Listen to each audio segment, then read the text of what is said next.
घर के अंदर एक डॉक्टर है जिसकी कहानी शायद आपको चौंका देगी।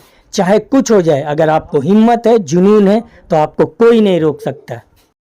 27 रमजान का दिन था, मैं रोजा में थी। 4 बजे कोचिंग से वापस आ रही थी। जैसे मैंने रोड क्रॉस करना चाहा, इधर से 4 व्हीलर आया। पागल ने मुझे माँ वाला गाली बककर पकड़ने आया।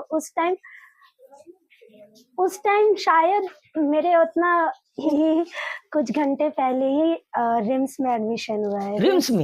रिम्स रांची। मतलब डॉक्टर बनने वाली हो तुम? हाँ, मैंने नीट क्रैक किया। कब? मैं बीमार था, बेड पे पड़ा था, सोच रहा था कि जल्द से जल्द ठीक हूं कि फील्ड में आऊं। लेकिन इस बच्ची के बारे में जैसे कहानी पता चला, मुझे पता ही नहीं चला कि मैं बीमार हूं। मैं ठीक हो गया और इस बच्ची के पास आ गया। कौन है ये बच्ची और क्यों हूं मैं इसके साथ, पता है आपको? पूरा खबर आप सुनेंगे, चाहे 10 से 15 मिनट हो। जैसा कहानी है इस बच्ची का। क्या नाम हुआ तुम्हारा? मेरा नाम रहमत साफिया है। अच्छा, ये क्या है? हाँ, इसे स्टेथोस्कोप कहते हैं। क्यों तुम लेके बैठी हुई? क्योंकि मेरे अभी ही कुछ घंटे पहले ही रिम्स में एडमिशन हुआ है। रिम्स में? रिम्स रांची। मतलब डॉक्टर बनने वाली हो तुम? हाँ, मैंने नीट क्रैक किया। कब? हमारा एग्जाम था 4 मई को और रिजल्ट आया 14 जून को। कितना रैंक आ गया तुम्हारा? मेरा रैंक अप्रॉक्स 6000 है। क्या नाम हुआ तुम्हारा? रहमत साफिया। कैसा लगा जैसे तुमको पता चला डॉक्टर होने वाली? पूरा नाम तुम अपना बताओ। रहमत साफिया। क्या लगेगा, डॉक्टर रहमत? अब डॉक्टर रहमत साफिया जी। कैसा लगा जब नीट क्रैक किया तुम?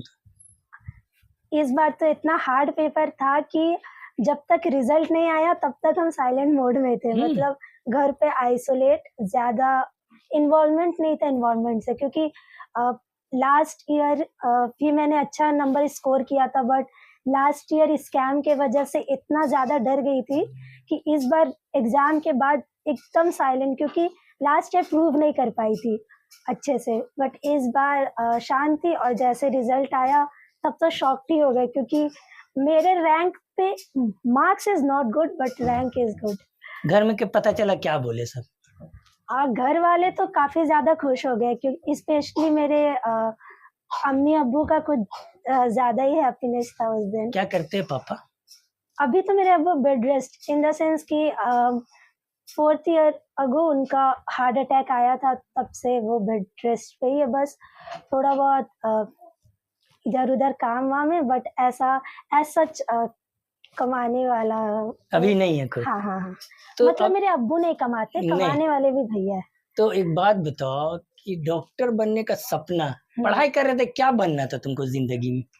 9th क्लास तक कंप्यूटर साइंस सोचे थे, क्योंकि वो इजी फील्ड था। मेरे भैया इंजीनियर थे, तो मेरे को भी लगा हम भी भैया के पीछे पीछे इंजीनियरिंग करके कंप्यूटर साइंस ले लेंगे, क्योंकि जनरली गर्ल्स लोग के लिए थोड़ा इजी फील्ड होता है कंप्यूटर साइंस। जैसे कि वो थीम था कि इंजीनियरिंग बनेंगे, और वो भी मेरे भैया भी तुम्हारे थे इंजीनियर। हाँ, वो मेरे लिए उस टाइम बहुत बड़ी बात था कि इंजीनियरिंग कर लेंगे। बट फिर 10th में आते ही लॉकडाउन लग गया, और काफी मेरे जानने वाले का रिलेटिव लोगों का इंतकाल हुआ। मेरे सामने वाले भैया जो 24th ईयर के थे, उन्हें सदर के वजह से अपना जान मतलब गंवाना पड़ा। हाँ, बहुत सारे लोग एक साथ में एडमिट थे। डॉक्टर को भी ब्लेम नहीं कर सकते, क्योंकि डॉक्टर भी कम थे, और उनका बहुत ज्यादा हमें बुरा लगा। फिर उस टाइम थोड़े दिन बाद ही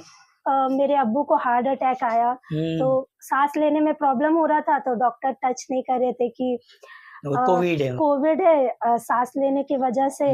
उस टाइम लग रहा था कि एक डॉक्टर होता जो साथ दे दे, इस टाइप का लग रहा था कि काश कोई डॉक्टर ऐसा कर दे। फिर उनका हार्ट का ऑपरेशन हुआ। फिर लोगों ने बोला कि हार्ट के ऑपरेशन में साइन भी कराया गया डॉक्टर के थ्रू कि पेशेंट कोमा में भी जा सकते, कुछ भी हो सकता है।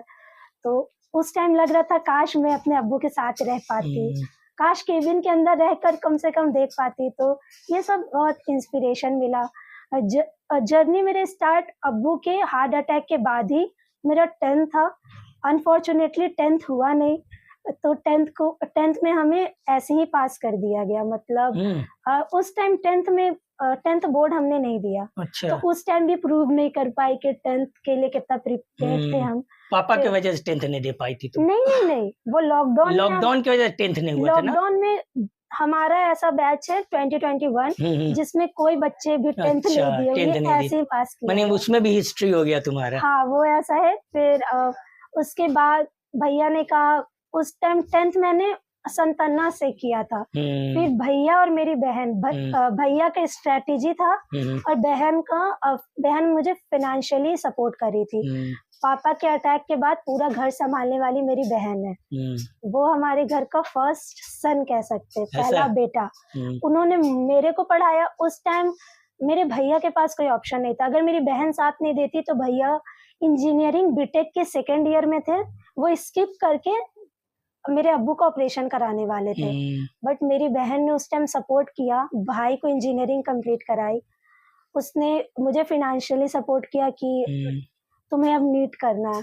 तो नीट के लिए बेस्ट कोचिंग, रांची का सबसे बेस्ट कोचिंग पर्सनली अगर देखा जाए तो एक आकाश है, और टेस्ट सीरीज के लिए नारायणा बहुत सही है। तो मेरे को 11th-12th में आकाश में एडमिशन कराया गया। तो उस टाइम भी था कि बहुत प्रॉब्लम होता था फीस देने में, एक साथ बहुत हेक्टिक फीस लगता है। तो उस टाइम भैया ने बोला कि इसे सीबीएसई स्कूल भेजते ताकि कंपटीशन फील कर सके। जैक में जनरली कंपटीशन काफी कम होता है, तो मेरे को डीएवी कपिल देव भेजा गया। भैया को स्कॉलरशिप मिला था बीटेक में, तो उसका सपना था कि वो गाड़ी ले, बट उसने बोला बहन का सपना है, तो उसने मेरे को गाड़ी छोड़ दिया। गाड़ी छोड़कर उसने सीबीएसई में मेरा एडमिशन कराया। एडमिशन भैया ने कराया, आकाश में बहन ने कराई। उसके बाद फिर आकाश का जर्नी स्टार्ट हुआ। बहुत मुश्किल था क्योंकि हम जैक बोर्ड वाले बुक रीडिंग से बहुत भागते हैं। हमारी में नहीं होता इतना हिम्मत कि मैंने फर्स्ट टाइम अपने आप को फेलियर होते देखा, क्योंकि सीबीएसई में जाते ही मेरे को लग रहा था कि इतने सारे बच्चे के सामने मैं कुछ नहीं हूँ। बट धीरे धीरे फिजिक्स है जो मेरे को बचाया। जनरली लोग रटने वाले में आगे होते हैं, बट मेरे को उस टाइम फिजिक्स था कि फिजिक्स बन जाता था, थोड़ा सा प्रेफरेंस मिलता था सीबीएसई में। एज सच उतना मेरे को नहीं मिलता था, वहाँ भी थोड़ा सा डिस्क्रिमिनेशन टाइप नहीं कह सकते, बट ऐसा था कि उतने सारे स्टूडेंट बेस 60 अराउंड, बस एक जैक बोर्ड के हम थे। तो थोड़ा सा होता था कि मेरे इंग्लिश में मार्क्स नहीं आते तो थोड़ा सा होता था, बट मेरे को लगता था छोड़ो इंग्लिश से क्या ही होना है, मेन तो बायो, केमिस्ट्री और फिजिक्स है। फिजिक्स अच्छा आता था क्योंकि मैथ्स बहुत अच्छा था। तो ऐसा था। बट 11th में मेरे अब्बू का ऑपरेशन ये सब हुआ, घर उतना स्टेबल। 11th तो पढ़ने में समझने में टाइम चला गया कि इतना सिलेबस है, क्या करे क्या, वो तो 1 साल समझने में चला गया। 12th में पढ़ाई स्टार्ट की है, और फिर ऐसे करते करते बोर्ड भी हुआ, पर बोर्ड पे ध्यान नहीं देते थे, बस नीट पे देते थे। तो फर्स्ट अटेम्प्ट पे उस टाइम पूरा 100 चैप्टर था। तो 2023 में मेरा मार्क्स अराउंड 500 आया। उस टाइम मेरे को वेटेनरी मिल रहा था। अच्छा। मतलब हम चाहने से वो जानवर वाला डॉक्टर बन सकते थे, बट एम एमबीबीएस था। फर्स्ट ड्रॉप यानी कि 2nd अटेम्प्ट का तैयारी के लिए काफी मेहनत किए, तो स्कैम हो गया। Marks 643, it's a good marks, but मेरे को फर्स्ट 3 राउंड तक कोई कॉलेज अलॉट नहीं हुआ। स्टे वैकेंसी तक पता चल रहा कि पलामू मिल सकता है। मेरे भैया यहाँ पे सबसे मेजर रोल प्ले किए। उन्होंने पूरे घर से फाइट किया, इसको पलामू एमबीबीएस कॉलेज नहीं लेने देंगे। अच्छा। उनका कहना है कि मेरे पे एबिलिटी है, मेरी बहन में एबिलिटी है, वो फर्स्ट 1 ड्रॉप और लग जाएगा, कोई बड़ी बात नहीं है, बट उसे पलामू मेडिकल कॉलेज नहीं भेजेंगे। मेरे को बहुत रोना आया। लाइब्रेरी मेरे को पास का फ्यूचर लाइब्रेरी ज्वाइन कराया गया। 1 महीना आंसू में बिताए, क्या होगा मेरे साथ, इतना अच्छा नंबर लाकर खुद को भी ब्लेम किए, लोगों को भी। मतलब उस टाइम इतना रोना आता था, और लाइब्रेरी शांत प्लेस में और रोते थे। धीरे धीरे हिम्मत करके नारायणा का टेस्ट सीरीज ज्वाइन किए। अब टेस्ट देते, टेस्ट में कम नंबर आता, वहाँ स्टार्टिंग 4 महीना मेरा लॉस हो गया। फिर हम नारायणा का टेस्ट सीरीज ज्वाइन किए। नंबर कम आता तो बहुत बुरा लगता कि नंबर कम आ रहा है। फिर ऐसे ही नारायणा किए, फिर आकाश में किए, तो नारायणा का टेस्ट सीरीज बहुत अच्छा, आकाश, ऐसे करते करते 1 साल बीत गया। लगा बुरा, क्योंकि सब लोग कहते थे कि बहुत बड़ा बेवकूफ़ी है कि मेडिकल कॉलेज छोड़ा जा रहा है। ऐसे होते होते मेरा जर्नी जा रहा था, लग रहा था हाँ इस बार सिलेक्शन होगा। नीट से 1 महीना पहले मेरे साथ बहुत मेजर एक्सीडेंट हुआ।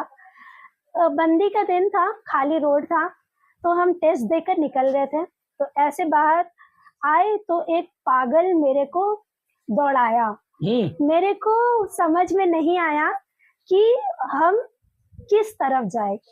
मेरे को उस साइड कुछ लोग दिखे, क्योंकि बंदी का दिन था, रोड खाली था और बहुत तेज गाड़ी चल रही थी। 27 रमजान का दिन था, मैं रोजा में थी। 4 बजे कोचिंग से वापस आ रही थी।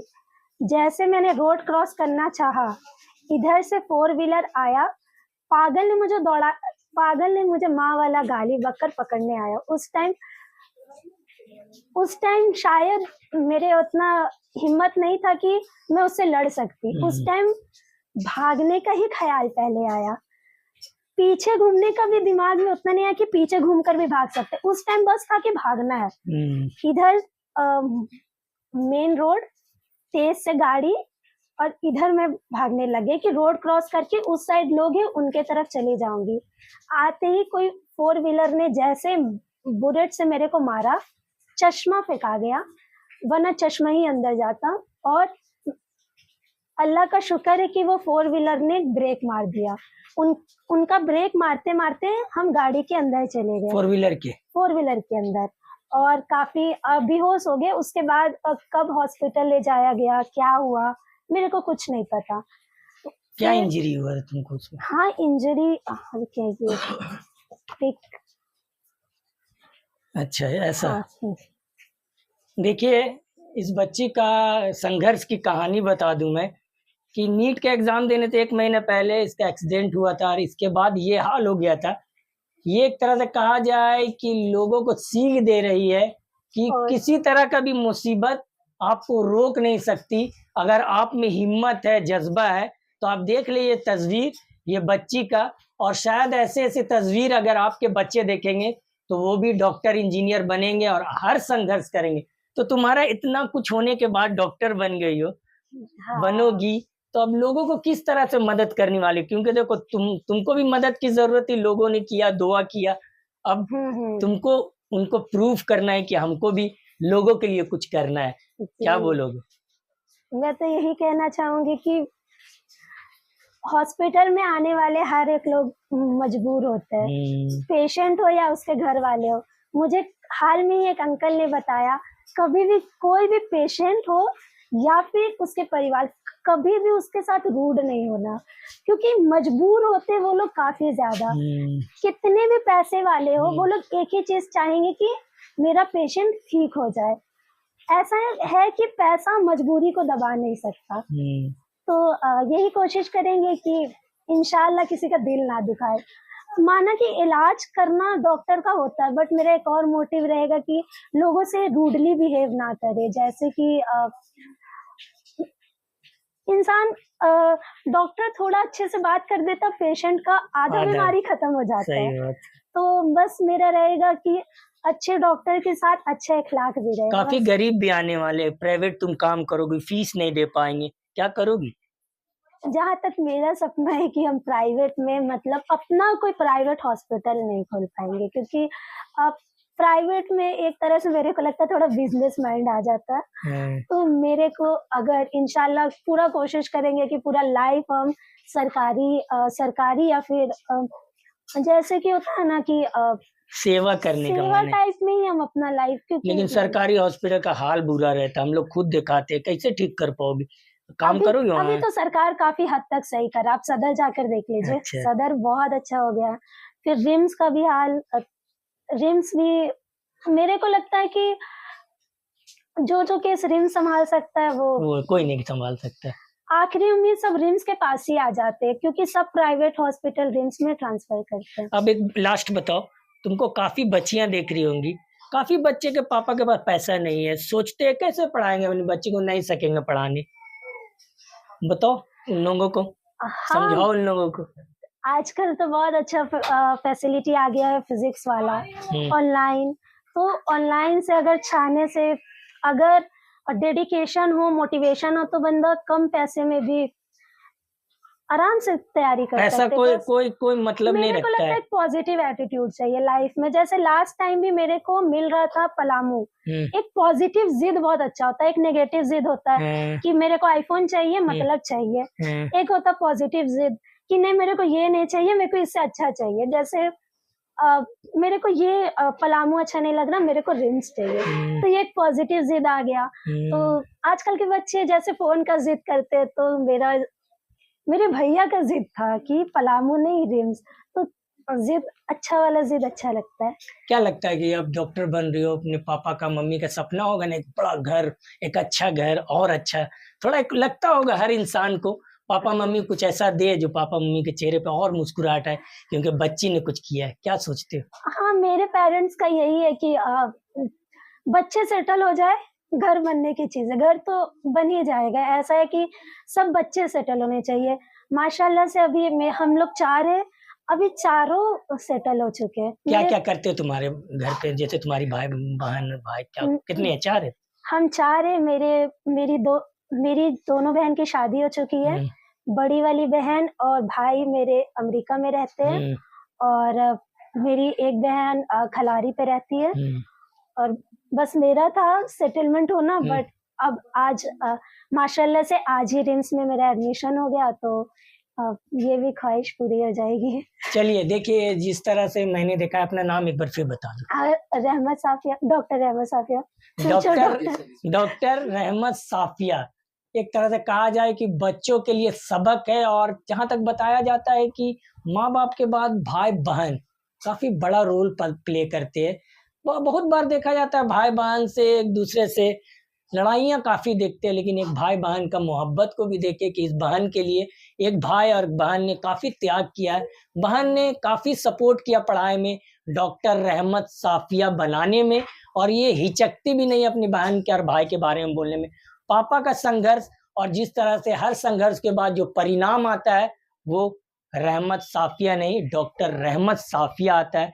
और जो भी 10 से 15 और 20 मिनट का मेरा ये कवरेज है, शायद उम्मीद यही है कि सारा कवरेज सुन रहे होंगे, और सुनने के बाद अपने बच्चों को डॉक्टर रहमत साफिया को दिखाएंगे, और ये तरह से बच्चों को तराशने का काम जरूर करेंगे। न्यूज़ मददगार के समर इमाम भी बीमार था, लेकिन इस बच्ची की कहानी सुनने के बाद मैं भी अब ठीक हो गया हूँ, हिम्मत आ गया कि बीमारी कुछ नहीं होता है, ऐसे ऐसे बच्चे से बात करने के बाद सब ठीक हो जाता है। शुक्रिया।